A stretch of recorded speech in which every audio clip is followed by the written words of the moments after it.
Para muitos, as festas servem apenas para se divertir. Mas para nós, em Banza Congo, o conceito de festa é muito diferente de como as pessoas encaram as festas. Pois as nossas festas servem de ferramentas para atrair uma determinada realidade.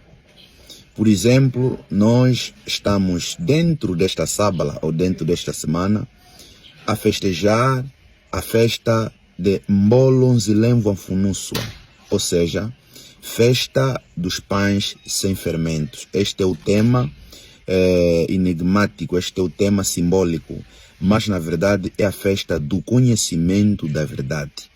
É uma festa que visa atrair mais e mais o conhecimento puro, o conhecimento verdadeiro. Então, todas as emoções, todas as energias acarretadas, todas as energias que são produzidas nesta festa, elas são energizadas para este tema, são canalizadas para este tema. É um comando, é uma informação que nós enviamos para o universo. Portanto, nós em Banza Congo, as nossas festas são como uma oração coletiva, uma ordem coletiva.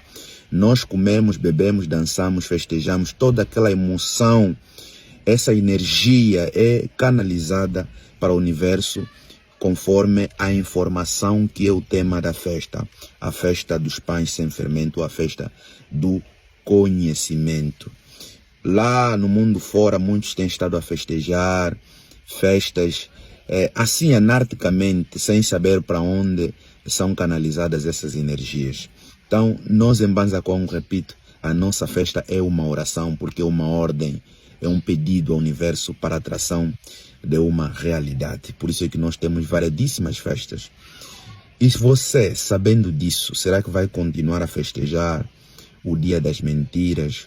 Será que vai continuar a festejar, sei lá, a festa do calção rasgado, a festa de não sei o que?